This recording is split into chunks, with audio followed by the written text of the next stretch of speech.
السلام علیکم ورحمۃ اللہ وبرکاتہ۔ آج دنیا کی نظر میں کامیابی کیا ہے؟ دھن دولت، روپیہ پیسہ یا شہرت، ترقی وغیرہ؟ جو قومیں ترقی کرتی ہیں آج کی دنیا انہی کو کامیاب کہتی ہے، یا جس شخص کے پاس دولت ہو یا وہ لوگوں میں بے انتہا مشہور ہو، اس کی شہرت دور دور تک ہو، تو یہی ہماری نظر میں کامیابی کا معیار ہوتا ہے۔ ایسی کامیابی صرف دنیا تک محدود ہے۔ یہ اس طرح کی کامیابی ہوتی ہے جو کبھی بھی ختم ہو سکتی ہے، لیکن جو شخص اپنے رب کو سچے دل سے چاہتا ہو اور اس کے پاس روپیہ پیسہ شہرت وغیرہ بھی ہو، لیکن وہ اس کو کامیابی نہیں سمجھتا۔ وہ ان نعمتوں سے مستفید تو ہوتا ہے، لیکن ان نعمتوں کو ہمیشہ کی کامیابی کا ذریعہ نہیں سمجھتا، جیسا کہ ہمارے نبی کریم صلی اللہ علیہ وآلہ وسلم، جن کے پاس نہ کوئی روپیہ تھا اور نہ کوئی پیسہ، اور نہ ان کے پاس کوئی ایسا عہدہ تھا جس کی وجہ سے وہ شہرت حاصل کر سکتے تھے، لیکن ہمارے رب نے ان کو دنیا کا سب سے کامیاب انسان قرار دیا۔ ان کی کامیابی کی وجہ یہ تھی کہ اللہ ان سے راضی تھا اور بے انتہا ان سے محبت کرتا تھا۔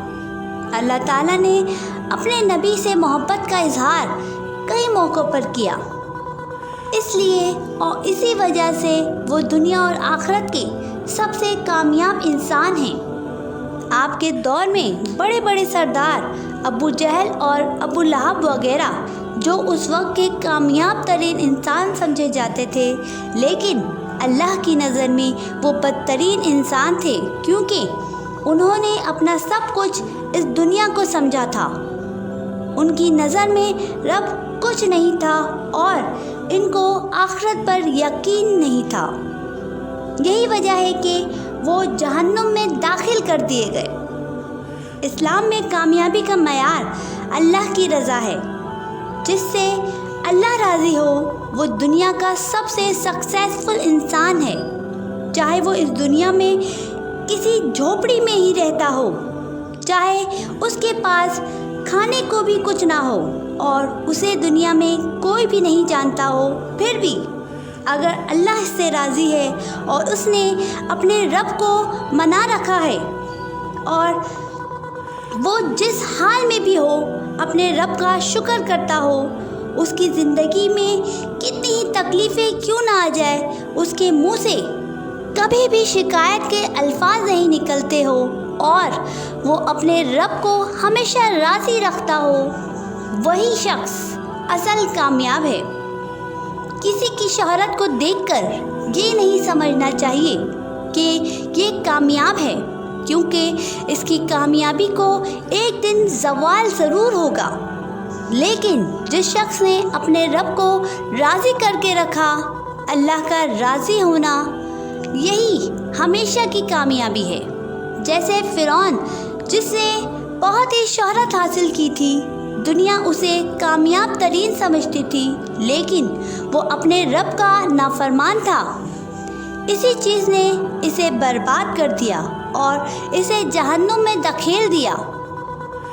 اس طرح قارون، جو دنیا کا سب سے امیر ترین آدمی تھا، جس کے خزانوں کی چابیاں ایک طاقتور جماعت بھی نہیں اٹھا سکتی تھی، اس کے لوگ اس کو دیکھ کر رشک کیا کرتے تھے اور یہ چاہت رکھتے تھے کہ کاش ہم بھی اس طرح ہو جائیں، لیکن وہ اپنی اسی دولت کی وجہ سے زمین میں دھسا دیا گیا، اور اسی دولت کی وجہ سے وہ ہمیشہ کے لیے برباد ہو گیا، اور وہ اللہ کے نافرمانوں میں شامل ہو گیا۔